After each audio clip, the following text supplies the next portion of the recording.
Bueno, la vez pasada nos habíamos quedado en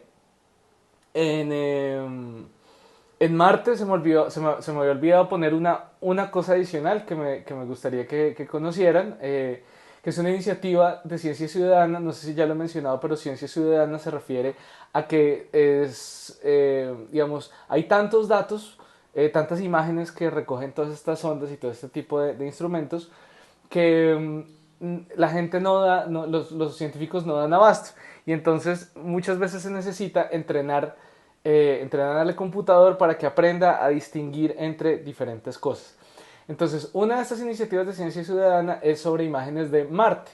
Entonces, la idea es ayudar a científicos planetarios a caracterizar superficies de Marte. Entonces, lo que pasa es que le van a mostrar a uno diferentes tipos de terreno. Sí, como, mire, esto es una montaña, o esto es un risco, o esto es una duna, o esto es un cañón, esto es un cráter. Y entonces a uno le van a mostrar del catálogo de millones y millones de imágenes que han tomado, le van a mostrar una y uno entonces le hace clic y dice, ah, esto es un risco, esto es una montaña. Entonces uno les ayuda a clasificar. Han habido ya varias iniciativas de ciencia ciudadana. Eh, Les voy a mostrar otra antes de que terminemos la sesión. Bueno, porque esta sesión va a ser en dos partes, pues para facilitar la subida del video. Eh, pero les voy a mostrar también otra iniciativa, y espero que al final les quede claro como que se puede hacer con este tipo de páginas. Entonces la dirección está aquí abajo, para que hagan clic y para que miren imágenes y ayuden a clasificar, quién sabe si encuentran algo raro de pronto. Bueno, entonces resulta que a finales del siglo XVIII, o digamos en el siglo XVIII, un par de personas, Titius y más adelante otro señor llamado Bode, se dio cuenta de que había cierta regularidad digamos, en la ubicación de los planetas en cuanto a qué tan lejos estaban del centro de la órbita, o sea, el eje semimayor. Entonces, esencialmente, uno lo que dice es, calculemos ese eje semimayor A, ¿sí? El que está por acá, eh, de la siguiente manera. Por ejemplo, para la Tierra va a ser el planeta. En este caso, le vamos a asignar el número uno, ¿sí? 1, y entonces esta fórmula diría: la distancia es 0,4 más 0,3 por 2 a la 1. 2 a la 1 es 2, 0,3 por 2 será 0,6. 0,6 más 0,4 es 1. Una unidad astronómica es la distancia de la Tierra al Sol. Entonces ahora probemos con 0. Con 0 es 2 a la 0 es 1, 0,3 por 1 es 0,3, más 0,4 es 0,7, y esa va a ser aproximadamente la distancia de Venus. Lo mismo si se quita este pedazo, que sería si se tomara m como un número negativo muy grande, o sea, como si ese pedazo no existiera, como si tendiera a cero. Entonces sería a igual a 0,4, que es aproximadamente la posición de Mercurio. Aquí se pueden dar cuenta, al lado izquierdo es la predicción de cada nombre de planeta, y al lado derecho es donde realmente está ubicado el planeta. Entonces se logra como una coincidencia aproximada, ¿no?, para estos planetas, para Mercurio, Venus, Tierra, Marte, Júpiter, Saturno y Urano. Y no está muy lejos, no está muy lejos.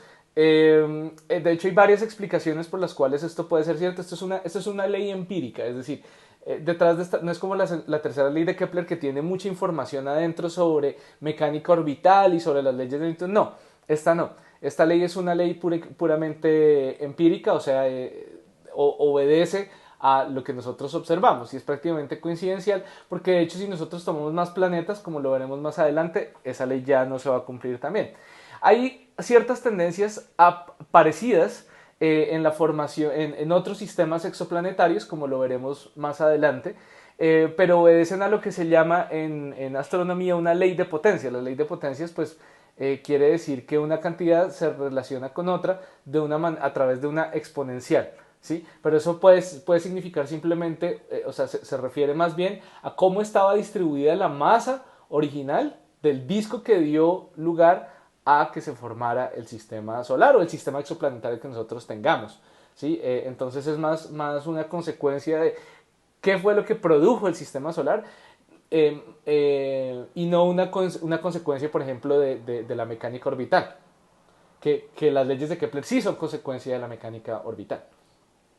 Bueno, Pero entonces fijémonos que si miramos la columna de aquí, donde están todos esos números M, ¿no? Esos M de acá, 0, 1, 2, 4, 5, 6, no puse el 3, ¿sí?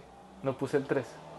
Porque si uno pone el 3, entonces uno sale 0.3 por 2 a la 3, o sea, 2 a la 3 es 2 por 2 por 2, o sea, 2 por 2, 4, por 2, 8, 0.3 por 8, 2.4, más 0.4, 2.8. Entonces aquí deberíamos poner un 2.8, pero vamos y buscamos y resulta que a 2.8 unidades astronómicas no hay un planeta así grande que yo pueda observar. Y al final del siglo XVIII esa era la situación, ¿sí? Nadie, o sea, ahí no había nada, o sea, era como ya se había encontrado hasta Urano, más adelante hablaremos un poquito de eso, pero ahí no había nada. Y entonces, ¿qué hacemos? Entonces la gente comenzó a buscar, a buscar, a buscar, a buscar, a ver qué encontraba más o menos a esa distancia. ¿Sí? Entonces aquí está la gráfica que nos muestra para cada planeta qué tan descachada está la predicción de la regla de Titus-Boa. De hecho, si no es una ley, es más bien una regla. Eh, y cuál es la predicción y cuál es la distancia real. Entonces se ve que para todos estos, muy bien. Pero aquí en la mitad hay un hueco, porque pues entre Marte y Júpiter no hay un planeta así obvio, por ejemplo. Todos los anteriores excepto Urano eran conocidos por los antiguos, hasta por los babilónicos. Entonces, ¿cómo así que no hay uno ahí? ¿Qué pasa? ¿Qué falta ahí? Bueno, entonces, en 1801, o sea, ya cambiando de siglo, un italiano, un siciliano, descubrió un nuevo planeta, pero muy chiquito, muy poco brillante. Y le puso de nombre Ceres, que es la deidad de la isla de Sicilia, que es de donde era este señor. Entonces él lo encontró, lo vio un día y después se le perdió. Lo reportó y después se le perdió. Dijo, no tengo ni idea qué se hizo. O sea, lo vi un día y ya no lo volví a ver. Y entonces, imagínense, tremendo problema, porque ¿quién le va a creer a uno? Entonces él sí hizo algunas observaciones, pero pues no, después no lo pudo volver a encontrar cuando pasó el tiempo. Entonces resulta que Gauss, el famoso Gauss, Carl Friedrich, matemático, pues padre de la estadística y de una gran cantidad de métodos en matemática, él también era astrónomo y entonces él se dedicó a estudiar este problema. Él dijo, no, si conocemos la posición en algún momento de Ceres, de este objeto, y utilizo las reglas de la mecánica orbital, entonces yo debería poder más o menos aproximar la órbita y saber dónde irá a estar Ceres en cierto momento dado. Entonces él para hacer eso se inventa mejor dicho, algo que va a revolucionar la estadística por muchos años, que va a ser el ajuste de mínimos cuadrados, es el ajuste de parámetros. ¿De los parámetros cuáles? Los parámetros orbitales, ese mi mayor, periodo, o sea, todos los parámetros que determinan una órbita.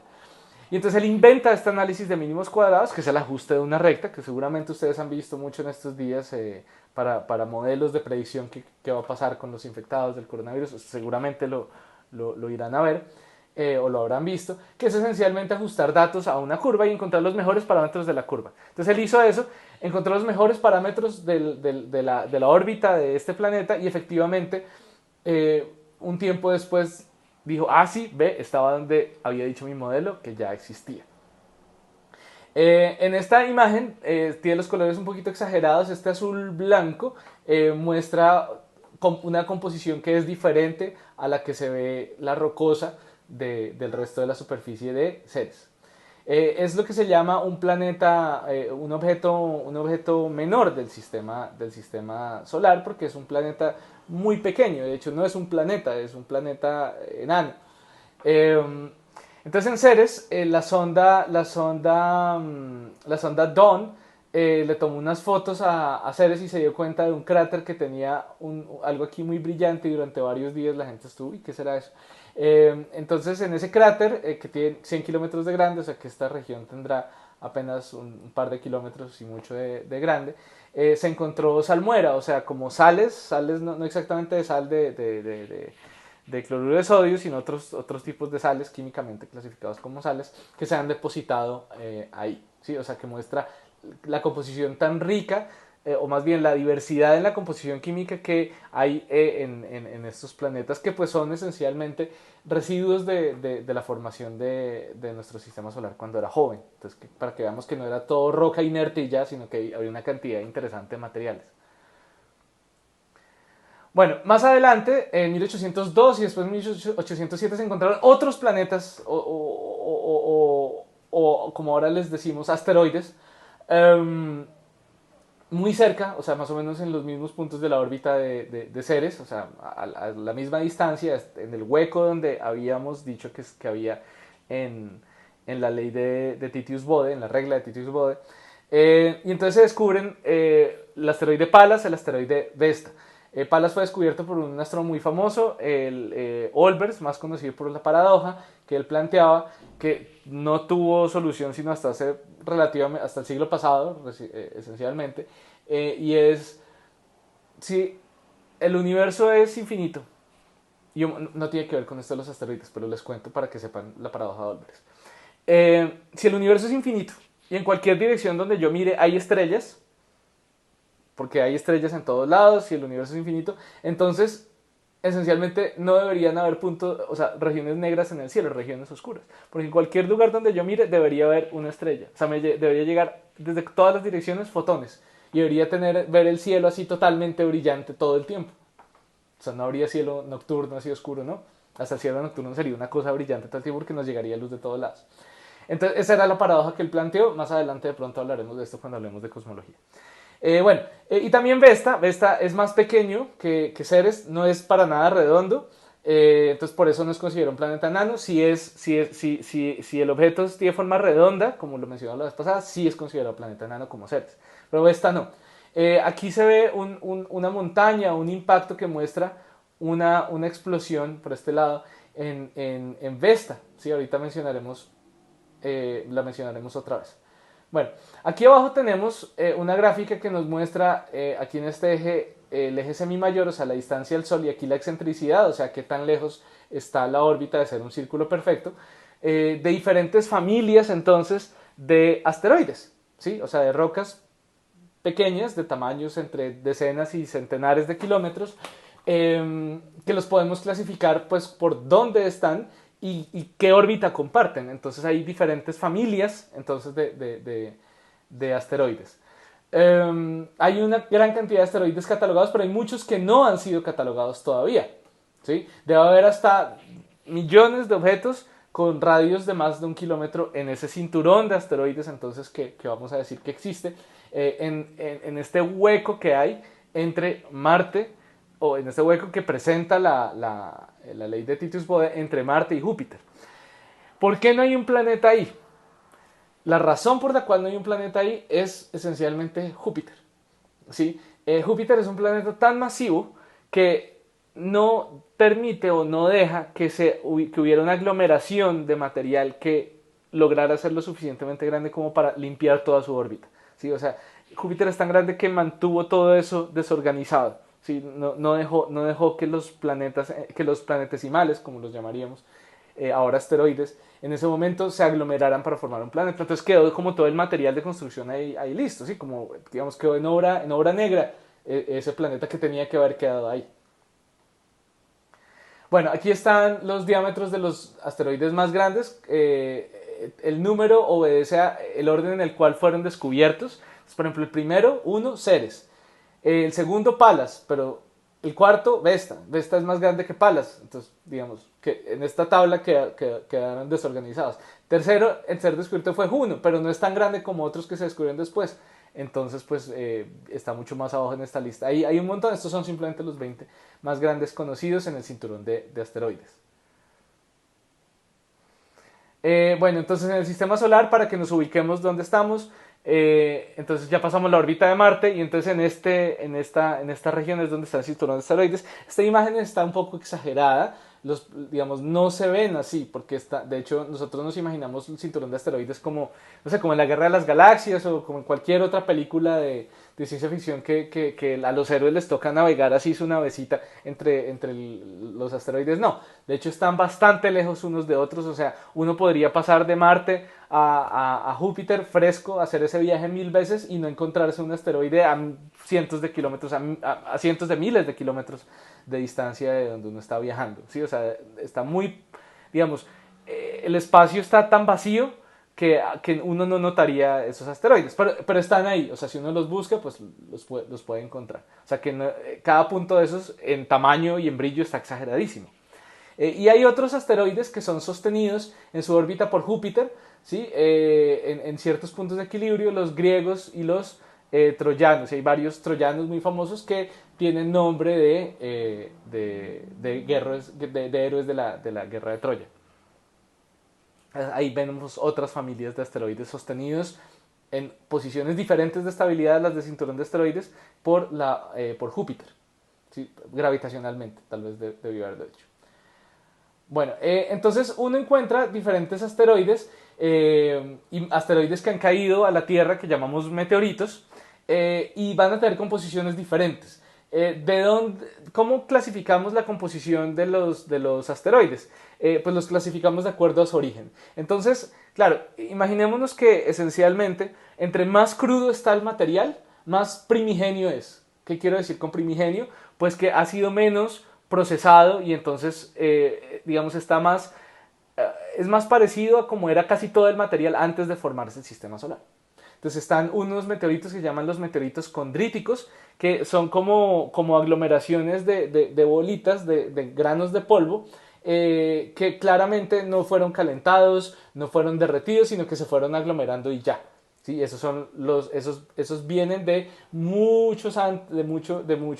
sea, de hace tanto tiempo que seguramente así era el material que se comenzó a aglomerar cuando el sistema solar se formó originalmente.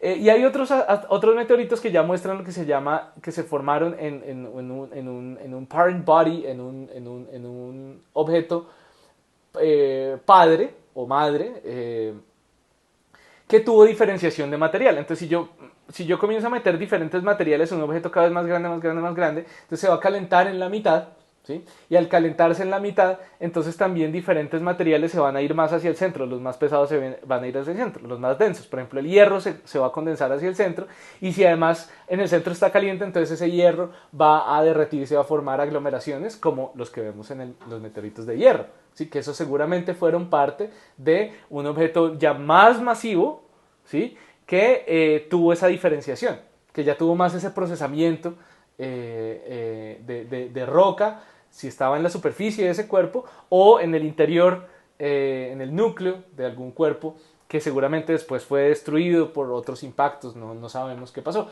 Pero, digamos, dependiendo de la composición del meteorito que nosotros nos encontramos, por ejemplo, aquí en la Tierra, o de los asteroides que veamos, entonces nos vamos a dar cuenta de dónde venían, de qué tipo, de qué parte de objeto venían, si es que venían de un objeto madre, ¿no? Como lo decíamos. ¿Sí? Entonces, por ejemplo, los asteroides condríticos se llaman tipo C, los metálicos se llaman tipo M, y los rocosos, los stony, se llaman tipo S. No dije, condritos son estos, es como se llama en esta ciencia de meteorítica, no meteorología, que es otra cosa. Las bolitas estas con las que, digamos, las aglomeraciones de granitos de polvo, escasas aglomeraciones se llaman condritos. ¿Dónde encontramos diferentes tipos de asteroides? Entonces, los tipo S, los rocosos, acondríticos, significa que no tienen condritos, sino que ya han sido procesados. O sea, que seguramente fueron parte en algún momento de un objeto más grande y después, ¡pum!, le recibió un golpe y salieron a volar pedazos. Los encontramos entre 1 y 3 unidades, entre 1 y 4 unidades astronómicas, la mayoría a 2 y pico unidades astronómicas, o sea, entre Marte y el centro del cinturón de asteroides. Los metálicos también, ya un poco más allá, más en el centro del cinturón de asteroides. Y los tipos C, los carbonáceos, ya no los encontramos más lejos. ¿Por qué encontramos más lejos? Porque los carbonáceos, siendo más primigenios, entonces pues esperamos que estuvieran regados por todo el sistema solar, mientras que los S y M, viniendo de objetos procesados que experimentaron colisiones, entonces pues pueden estar ya en lugares más específicos, cerca donde seguramente se estaban formando estos objetos, cerca del cinturón de asteroides, y cerca, por ejemplo, también a Marte y cerca a la Tierra, mientras que los carbonáceos están regados por todos lados y son mucho más, digamos, están mucho más lejos, ¿sí? Bueno, Entonces, claro, los tipo M requieren que en el objeto padre hubiera habido un núcleo bien caliente, mientras que los S solo necesitaban pues que fueran procesados, pero no tanto. O sea, no pasaron tanto tiempo en el horno, por así decirlo. Bueno, hay un tipo de meteoritos que es increíble, se llaman o sea, son encontrados aquí en la Tierra que se llaman los meteoritos HED. Se llaman HED por su composición. Ustedes saben que en mineralogía hay una gran cantidad de minerales que tienen cada uno su nombre diferente. HED obedece a la composición. Jaguardita, eucrita, diogenita. Pueden buscar cada uno de esos minerales por aparte si les interesa. Por su composición tan específica, se cree que provienen de Vesta. ¿De dónde? De Vesta. Pues seguramente Vesta en algún momento sufrió un impacto o una explosión hace algunos millones de años que lanzó, hace muchos millones de años, que lanzó, eyectó material hacia todos lados y algunas de esas rocas que quedaron de esa explosión nos cayeron aquí en la Tierra. Aquí en la Tierra. Y se han encontrado pedazos de Vesta, entonces aquí en la Tierra. Sí, o sea, son meteoritos encontrados acá. Pequeñitos, pero por su composición tan única se sabe que vienen desde allá. O se cree que vienen desde allá, o sea, es lo más probable. Bueno, de curiosidades sobre el cinturón de asteroides. Por ejemplo, muchos pueden estar orbitando uno alrededor de otro, como fue este caso que fue el primer asteroide con luna, o sea, con otro asteroide dándole vueltas. El asteroide Ida alrededor tiene una pequeña luna llamada Dáctil.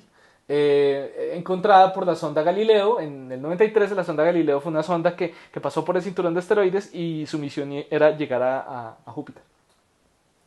Es bastante grande, tiene 56 kilómetros de extremo a extremo. Dáctil es mucho más pequeñito, tiene apenas 1,5 kilómetros. Más adelante, la clase que hablemos sobre la Tierra, vamos a hablar de la interacción con más detalle de asteroides y la Tierra.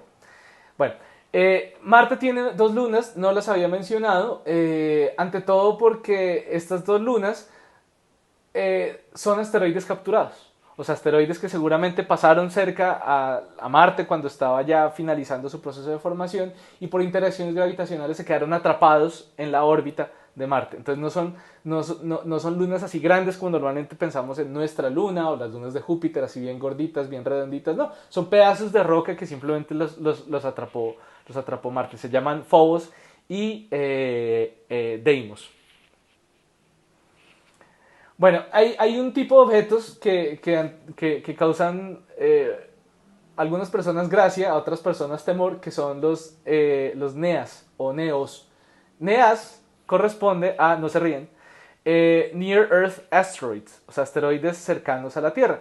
Y hay un par de familias conocidas de asteroides que orbitan, que su órbita pasa en algún momento y se intersecta con la órbita de la Tierra, que son los Aten, los Amor y los Apolo.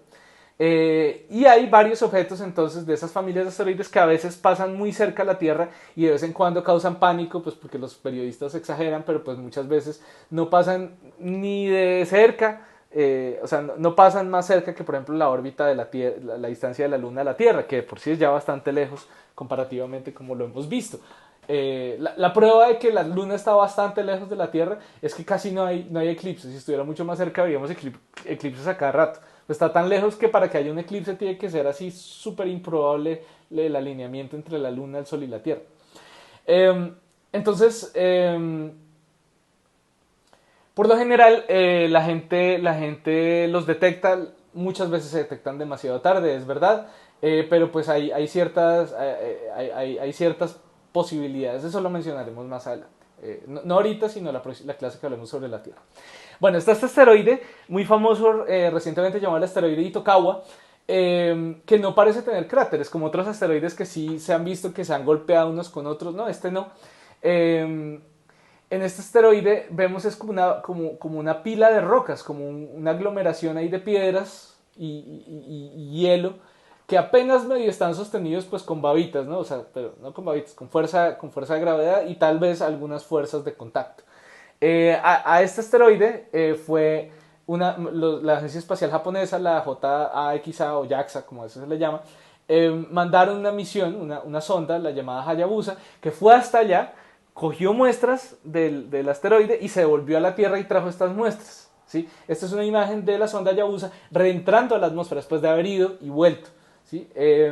Encontraron agua, cuya composición es similar a la del sistema solar interior. O sea que encontramos material que sobró, o sea, en Itokawa encontramos material que sobró de la formación del sistema solar interior, ¿sí? Incluyendo la Tierra. O sea, es como si se termina la construcción, o sea, una casa nueva, un edificio nuevo, y ya está todo bonito y miramos por ahí cerca a la calle y vemos que todavía hay pedacitos de arena, porque no han terminado de barrer. Entonces decimos, esta arena es del mismo material con el que construyeron el edificio. Bueno, han habido algunos de estos objetos cercanos, han impactado con la Tierra. El meteoro de Chelyabinsk pasó por la atmósfera y explotó, y en algún momento fue tan brillante como el Sol. Hay varios videos de esa explosión, de ese meteoro. La próxima clase hablaremos de cómo se clasifican, la clase de la Tierra. Y hubo en Tunguska a principios del siglo pasado, hubo una explosión muy tremenda también, un impacto de un asteroide, de un meteorito que cayó en la Tierra, donde cientos de kilómetros de bosques fueron tumbados y quemados en Rusia. Hay un trabajo que quiero resaltar del profesor Jorge Zuluaga aquí de la Universidad de Antioquia, quien junto con el profesor Ignacio Ferrín, también de acá, fueron las primeras personas en analizar los videos de la trayectoria de estos asteroides, del meteorito de Chelyabinsk, y saber de dónde venía y reconstruir su órbita solo con los videos, ¿sí? Y entonces esta es una imagen de este artículo que está enlazado aquí abajo, que muestra efectivamente las posibles trayectorias del meteorito de Chelyabinsk, del meteoro de Chelyabinsk. Bueno, si nosotros vemos recientemente, o sea, desde el año 2000 hasta ahora, es cuando más se ha encontrado asteroides cercanos a la Tierra, pero los que tienen más de 1 kilómetro son los que pueden ser potencialmente más peligrosos, y de hecho esos son de los que menos se han encontrado, ¿sí? Pero también es en parte, no porque no haya, sino también porque no se ha hecho tanto monitoreo. Esta es una gráfica con diferentes eventos de bólidos, o sea, donde han caído diferentes asteroides sobre la superficie de la Tierra y seguramente se han desintegrado, de día en amarillo, de noche en azul, y el tamaño de la pepa corresponde a qué tanta energía fue liberada en el impacto. Si no estoy mal, para hablar para hacer energías comparables a las de, por ejemplo, las bombas atómicas de Hiroshima y Nagasaki, estaríamos hablando, si no estoy mal, de unos 100.000 gigajoules, o sea, tendrían que ser las pepas más grandes, que son bastante improbables. O sea, es muy poco probable que un evento de esos ocurra. Bueno, ahora sí, hablemos de los planetas gigantes, de los planetas jovianos. Aquí, en comparación de los 4 planetas gigantes, Júpiter, Saturno, Urano y Neptuno, con la Tierra en tamaño. ¿Sí? Obviamente están mucho más separados. Hablamos de Júpiter, el más grande de nuestro sistema solar por mucho, tiene un diámetro de 11 veces el diámetro de la Tierra, pero su masa es más de 300 veces la masa de la Tierra. O sea, tiene muchísima más masa que cualquier otro planeta del sistema solar, y de hecho tiene más masa que todos los planetas juntos, todos los demás planetas juntos. Su densidad, sin embargo, como es un gigante gaseoso, es mucho más baja que la Tierra, es apenas 24% de la densidad de la Tierra. La densidad de la Tierra, no lo dije, se me olvidó mencionarlo la vez pasada, es 5 veces la del agua, o sea, 5 veces más densa que la densidad del agua. El periodo de rotación de Júpiter es muy rápido, fíjense, es apenas 9 horas, da vueltas a toda velocidad durante una noche. Una persona que está observando Júpiter puede ver una vuelta completa de Júpiter. Su periodo de traslación, este sí es más largo, es 11 años, se demora en dar una vuelta alrededor del Sol. No vamos a hablar aquí de día solar, porque la verdad es que la diferencia entre la rotación, está tan lejos que la diferencia entre el periodo de rotación y el día solar, o sea, el periodo sideral, de rotación sideral, es muy pequeño. Y lo mismo para los otros planetas. El eje semimayor es 5.2 unidades astronómicas. La temperatura varía, digamos, si yo estoy apenas tocando la superficie, o digamos, las capas superiores de la atmósfera de Júpiter, es de menos 150 grados, pero ya si me acerco al núcleo ya voy a encontrar temperaturas altísimas de hasta 36.000 grados, se estima. Su inclinación axial es pequeña, está apenas 3 grados, rota progradamente igual que la Tierra respecto a la órbita. La inclinación orbital es de 6 grados apenas, no está muy inclinado. Gira tan rápido que su diámetro ecuatorial es 10.000 kilómetros más que su diámetro polar, o sea, está súper gordo, y eso es algo que los primeros observadores de Júpiter se dieron cuenta, o sea, tiene hacia lo ancho, va a salir como muchos de nosotros después de la cuarentena que nos pasamos tragando, más ancho que alto. Y tiene rotación diferenciada, eso significa que diferentes bandas, como es tan gaseoso, o sea, no tiene una superficie sólida cerca a lo que nosotros vemos, entonces hay bandas de nubes que se están desplazando a diferentes velocidades y por eso vemos esas franjas, vemos esos cinturones, bueno, no las llamamos cinturones, llamamos esas franjas de diferentes colores. ¿Sí? Júpiter, obviamente para verlo de ese color en un telescopio no es tan fácil, para ver esos colores se necesita tomar una cámara y hacer seguimiento de Júpiter. En la vida real, aun si uno tuviera un telescopio muy grande, no sería muy fácil ver esos colores. Esta es una foto tomada por la sonda Cassini en el 2000. Bueno, Júpiter tiene anillos, diferentes a estas franjas, o sea, tiene anillos de material bastante difuso que está flotando, así como también que no ha permitido, así como no permitió que se formara el cinturón de asteroides, material, por ejemplo, que no permite que se aglomere y queda en órbitas relativamente estables alrededor del planeta, y vemos algunas lunas de Júpiter, no particularmente grandes, sino que comparten órbita con estos anillos difusos. Como les decía, tiene 2.5 veces la masa de todos los demás planetas juntos, o sea que Júpiter es el que manda, pues, aparte del Sol, en el sistema solar. La composición de estos anillos difusos que les mencionaba es principalmente hielo y gas. Y la composición del planeta como tal es principalmente hidrógeno y helio, o sea, los gases más simples que hay. O sea, el material está hecho principalmente de la mayoría de material que había en el sistema solar primigenio. Ya no lo hemos dicho, pero la mayoría del universo, de la materia que podemos ver, lo principal, la mayoría de material que hay es hidrógeno y secundariamente helio. Y ese material también, en composición muy similar, es lo que había originalmente cuando se formó el sistema solar. Perdón, me quito de acá para poder ver este cómic de acá. Está Marte preguntándole a la Tierra, Marte con sus 2 lunitas preguntándole a la Tierra, ¿vas a tener otra? Y entonces la Tierra dice, no, mucha responsabilidad, no quiero terminar como Júpiter, y muestra a Júpiter lleno de lunas, tiene un montón de lunitas. Hasta ahora se han descubierto 79 lunas, es muy común, pues no es de todos los días, pero es común que se encuentren más a medida que se hacen mejores observaciones de objetos cada vez más lejanos de Júpiter, que todavía están en órbita alrededor de él. Las 4 lunas galileanas son las más grandes, las principales: Io, Europa, Ganímedes y Calisto. Algunas de estas lunas, de las 79 lunas, fueron formadas junto con Júpiter, o sea, se formaron con material que sobró de Júpiter, pero otras fueron capturadas, otras parecen más asteroides de cinturón de asteroides, por ejemplo. Aquí en esta página encuentran mucha más información de todas las lunas, de todas las que quieran averiguar. La composición interna de Júpiter. Originalmente, hace algunos años, se creía que la composición de Júpiter era como estoy señalando acá. O sea, un núcleo muy denso, compacto, y el gas, un envoltorio de gas, en inglés envelope, se traduce en contexto astronómico como envoltorio. El envoltorio de gas hasta, digamos, el borde de Júpiter, que es el que yo vería. Recientemente, con observaciones de la sonda Juno y con otras observaciones de la gravedad, de la densidad de Júpiter, se ha observado que de hecho no es así. Su núcleo no es un núcleo compacto, es un núcleo bastante difuso, bastante grande. O sea, casi que es difícil decir qué es núcleo y qué es atmósfera. Se ha observado eso. Y la hipótesis es que su núcleo, que es más o menos, de todas maneras, es una parte importante de Júpiter, es unas 45, equivalente a 45 masas terrestres, es más del 10%, o sea, como el 15% o algo así, de toda la masa de Júpiter, o más, de toda la masa de Júpiter,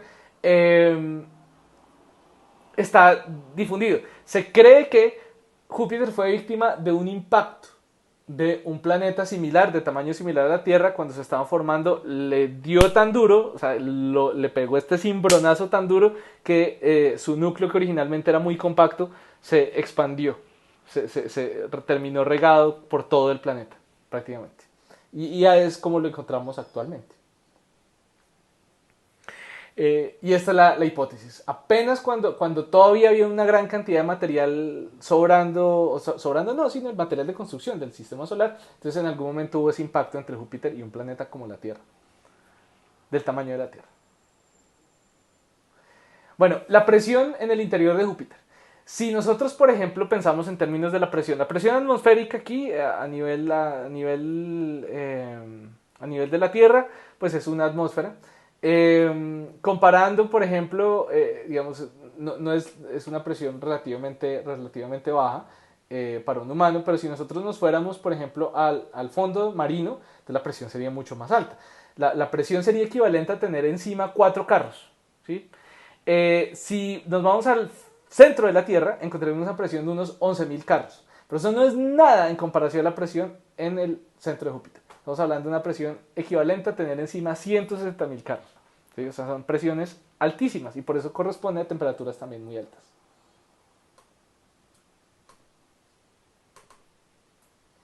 Bueno, hablemos de las lunas de Júpiter, ¿listo? De las galileanas ante todo, que son bien interesantes. La primera es Io, en distancia de Júpiter hacia afuera, digamos, sería la primera luna. Los depósitos naranja que vemos aquí en Io son nieve de azufre y lo que se ve en blanco es dióxido de azufre. O sea, sería el equivalente, por ejemplo, aquí, o sea, es tan abundante el azufre y tan activo en la interacción con el material, el demás material, que es como el equivalente aquí al carbón. Que el carbono se forma en dióxido de carbono, es un compuesto estable. El dióxido de azufre también es un compuesto estable. Por ejemplo, el dióxido de silicio es esencialmente sílica, ¿no? Entonces, es un compuesto muy común, muy estable, pero está ahí porque hay un montón de azufre. ¿Por qué hay azufre?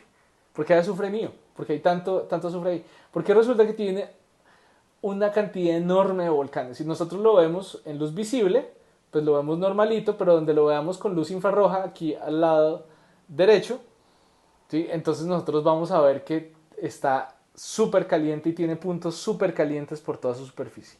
Eso es porque está tan cerca de Júpiter y que Júpiter le ejerce fuerzas de marea, y entonces esas fuerzas de marea lo que hacen es calentarlo por dentro, ¿sí? Lo calientan tanto que lo tienen activamente teniendo volcanes todo el tiempo, ¿sí?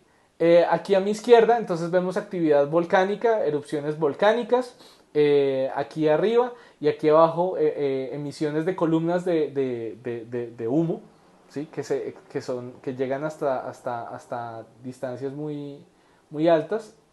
Vemos aquí una animación captada por la sonda New Horizons cuando iba pasando por Júpiter para tener su ayudita gravitacional que estas sondas que van muy lejos necesitan, y vemos esas columnas y esas eyecciones de material que se propagan hasta cientos de kilómetros de altura respecto a ello, ¿no? O sea, tremendos volcanes.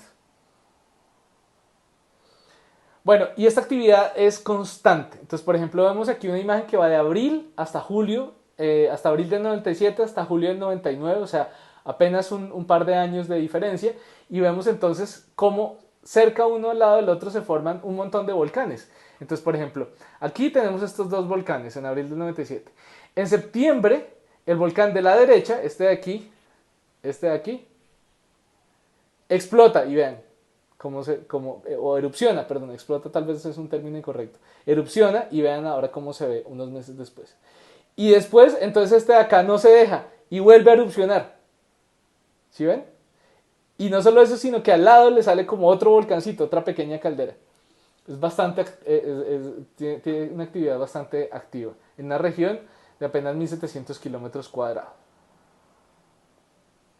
Es una imagen compuesta de la sonda Galileo, visible en infrarrojo. En infrarrojo es lo que se ve anaranjado, esencialmente como la lava, ¿cierto? Entonces, esta sonda captó muchas erupciones en pozos volcánicos, o sea, es tan tremenda la actividad volcánica ahí que se da hasta en pozos, no solo en volcanes, sino que se abre la tierra y por ahí ya comienza a salir lava.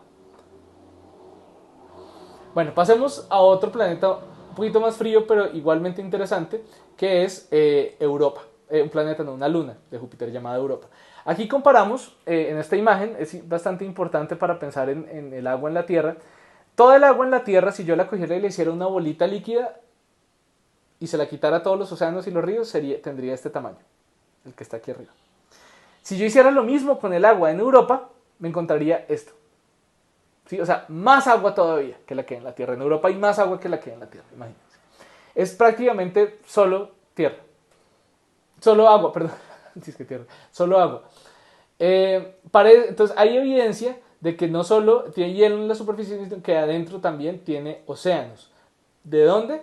Pues precisamente océanos que han sido calentados por esos mismos efectos de marea de Júpiter. O sea que el interior está muy caliente y entonces si tengo un interior de la luna muy caliente y tengo por encima agua, pues por fuera voy a tener hielo, pero por dentro posiblemente voy a tener océanos líquidos. Hay muchas evidencias, por ejemplo, se han tomado imágenes de muy alta resolución de la superficie de Europa y se ha encontrado que si bien está congelada la superficie, hay evidencia de que en algún momento se han comenzado a mover los hielos, como que han rotado, ¿sí? Y solo pueden rotar si estuvieran flotando sobre algo líquido, ¿sí? Entonces eso es lo que se ve aquí en esta imagen. Se ve aquí, específicamente aquí en este bordecito, se ve que el hielo ha cambiado su orientación y se ha fragmentado y ha cambiado en general su posición. Y aquí se ve además agrietamiento en el hielo superpuesto, y eso es importante verlo superpuesto, porque si viéramos solo un agrietamiento en general el mismo, pues diríamos, no, eso está inerte, inactivo. Pero si vemos un agrietamiento y encima otro y encima otro, significa que hay actividad que actualmente se está dando, ¿sí? de fragmentación de hielo por estar flotando sobre un océano. Bueno, pasemos, de Europa vamos a hablar después cuando hablemos de astrología al final del curso. Ganímedes, vista por Galileo, por la sonda Galileo, no por Galileo el astrónomo, sino Galileo la sonda. En el 96 se ve una mezcla de material rocoso y hielo. El material rocoso es el gris, el material de hielo es este blanco y se ve que ha sido eyectado hacia afuera, seguramente por impactos. O sea, está la superficie con roca y hielo y golpea entonces, por ejemplo, un asteroide, impacta sobre la superficie y lo que sale es entonces hielo. ¿Listo? Y entonces eso, digamos, es al revés que en la Luna. En la Luna lo más oscuro es lo más antiguo, perdón, lo más oscuro es lo más nuevo y lo más blanco es lo más antiguo. Aquí es al revés, porque lo más blanco corresponde a hielo, mientras que en la Luna lo blanco corresponde a regolito, a polvo lunar. En esta región de Ganímedes vemos actividad tectónica, que es muy interesante, porque vemos abajo un cráter y el cráter está fragmentado, le pasa como una falla geológica por toda la mitad, ¿sí? Y entonces esa fragmentación muestra que adentro seguramente también Ganímedes está muy caliente, de nuevo, ¿por qué? Por efectos de marea, y entonces se ha fragmentado. Calisto es la luna grande más lejana, o sea, de las cuatro lunas galileanas es la que queda más lejos de Júpiter. Estas imágenes de la sonda Galileo muestran una cosa increíble, que son unas espiras de hielo, unas torres de hielo, de 80 a 100 metros de alto, que existen porque la superficie se ha ido erosionando, ese hielo se ha ido evaporando y queda solo la tierra debajo, ¿sí? Y entonces por eso quedan como estas columnas así de hielo al lado de esta superficie erosionada. Y se ve, por ejemplo, que cuando se terminan de erosionar estas columnas, pues simplemente queda tierra, o sea, queda fragmentos de polvo. ¿Sí? Y cada una de estas, pues ustedes imagínense, traten de meterse en esa situación. En un área de 5 kilómetros ustedes ven unas montañas de hielo de 80 a 100 metros de altura, unos edificios de hielo. Bueno, entonces sí, estas son las lunas heladas de Júpiter, Europa, Ganímedes y Calisto, que tienen una cantidad enorme de hielo. Entonces nosotros vemos que de Europa a Calisto, Europa está más cerca del planeta, Calisto está más lejos de Júpiter. Europa prácticamente no tiene cráteres. No tiene cráteres porque tiene una actividad muy constante en su superficie, de nuevo por el tema del hielo. Ganímedes, por actividad tectónica también y por el hielo, tiene menos cráteres, pero tiene cráteres, pero más que Europa. Y Calisto tiene muchos más cráteres, ¿sí? ¿Por qué? Pues porque entre más lejos está, pues más posibilidades tiene de que sea el primero al que le dan en la jeta, ¿sí? El que le toca, cuando caen asteroides, pues Calisto está más lejos, entonces le toca además más. Entonces, no solo por estar más lejos recibe más golpes, sino también pues porque no tiene tanta actividad en la superficie que borre esos cráteres, como si pasa en Europa. Bueno, recientemente a Júpiter lo visitó la sonda Juno, que era una sonda diseñada para medir la gravedad, la magnetosfera, o sea, la actividad magnética, medir una gran cantidad de procesos en Júpiter. Y al final, casi que a última hora, se le puso una camarita y casi que una webcam. Entonces, las fotos que nos han llegado de Juno, a pesar de que Juno llegó súper cerca, no son las de más resolución, pero sí son increíbles. Les voy a mostrar un par. Esta es una del polo sur de Júpiter. Vemos todas estas tormentas que normalmente vemos en Júpiter, pero las vemos ahora así redonditas, redonditas, dando vueltas cerca al polo sur. Tomada a 100.000 kilómetros encima de las nubes.